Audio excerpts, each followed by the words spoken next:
बदलापूरमध्ये काही दिवसापूर्वी एक धक्कादायक घटना घडली होती। उल्हास नदीच्या वालवली पुलावरून एक मृतदेह फेकण्यात आला होता। त्या घटनेचा आपण जेव्हा आढावा घेतला तेव्हा बदलापूर पश्चिम पोलीस स्टेशनचे वरिष्ठ पोलीस निरीक्षक श्री किशोर शिंदे यांनी खुलासा केला आहे। आपल्यासोबत वरिष्ठ पोलीस निरीक्षक किशोर शिंदे आहेत। सर नमस्कार।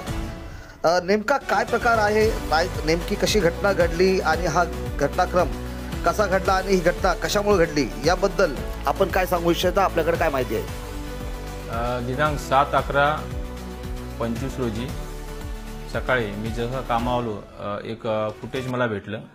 जगन्नाथ प्राईड बदलापूर गाव या बिल्डिंग मध्ये एक महिला व एक इसम हा झोपण्याची जी गादी असते ते लिफ्टच्या इथून ओढत नेण्याचा प्रयत्न करत होते।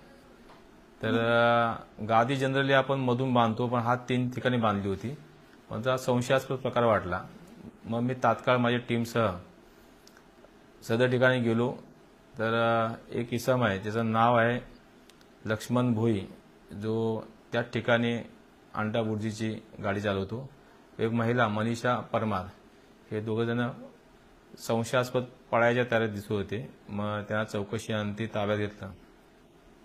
त्यामध्ये हा जो लक्ष्मण भोई आहे त्यांनी सांगितलं त्या गादीमध्ये जी महिला आहे मनीषा परमार त्याची प्रेयसी आहे आणि तिचा नवरा किसन परमार याला त्याच रात्री त्याचा गळा दोरीने आवळून त्याचा खून केला व त्याला त्या गादीमध्ये गुंडाळून त्याचा मृतदेह घरातून लिफ्टमधून बाहेर मेन गेटवरनं लक्ष्मण भोईने तो बाईकवर त्याला बसवून त्या गादीला आपल्या वालिवली पुलाच्या इथे नेलं त्याने आणि वरून आधी मृतदेह टाकला, मग गादी टाकली। मग ज्या दोरीने गळा आवळला ती रस्सी पण त्यांनी खाली पुरावा नष्ट करायच्या इराद्याने टाकली।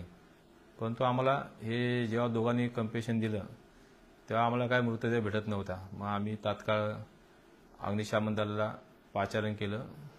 त्यांच्या कर्मचाऱ्यांनी चांगला अथक प्रयत्न केला त्या लोकांनी आणि गळाला त्याची बॉडी लागली आम्हाला। मग त्याची बॉडी आम्ही PM ठाणे ग्रामीण हॉस्पिटल येथे पाठवली व या मैताचा जो भाऊ आहे नरेश त्यांनी फिर्याद दिली आणि त्या फिर्यादीवरनं आम्ही यातील आरोपी आहे लक्ष्मण भोई व मनीषा परमार यांना अटक केलेली आहे।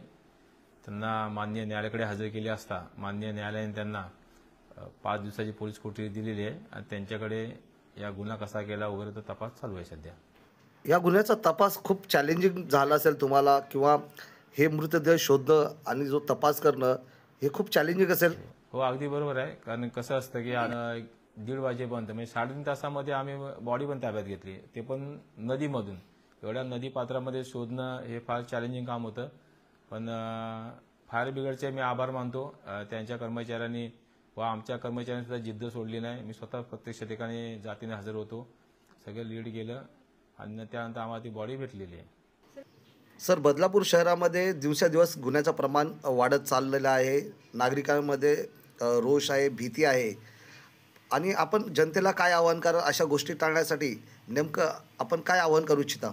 असे काही संशयास्पद आढळलं तर तात्काळ पोलिसांना संपर्क करा। बघा, आम्हाला 10 वाजता कळवलं, आम्ही 3.5 तासामध्ये रिझल्ट दिलेला आहे। आणि याची पार्श्वभूमी अशी होती की ह्याच्यातील जो मयत आहे त्याला काय ते 5-6 दिवसापूर्वी धमकण्यात आलं होतं, पण तो पोलीस स्टेशनला आला नाही। तो तात्काळ तेव्हा आला असता तर कुठेतरी तो वाचला असता। पण मी जनतेला सांगतो की तुम्हाला कोणी अशा प्रकारचे कोणी धमक्या दिल्या काय दिल्या ती किरकोळ असू शकते, पण त्याचं पर्यवसन मोठ्या कृत्यात होऊ शकतं।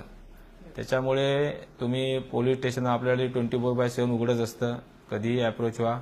तुमच्या तक्रारीची दखल इथे घेतली जाईल, त्याची घेतली गेली असती, समोरच्यानं आणलं असतं, त्याच्यावर प्रतिबंधक कारवाई केली असती, परंतु तो न्यायालयात जसं आला नाही। त्यांनी समजलं आपलं कौटुंबिक भांडण आहे, तो त्याच्या ह्याच्यावर बसला, त्यामुळे सगळा हा प्रॉब्लेम झालेला आहे। धन्यवाद सर, आपण जी माहिती दिली आणि जो आपण खुलासा केला त्याबद्दल चॅनलतर्फे आपल्या हार्दिक आभार। आणि आपण जो गुन्ह्याचा उकल केलेला आहे, या प्रकरणाचा जो छडा लावलेला आहे त्याबद्दल आपल्या चॅनलतर्फे आपले हार्दिक अभिनंदन।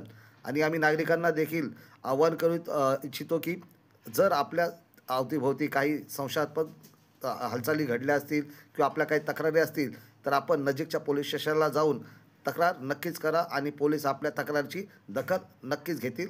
धन्यवाद.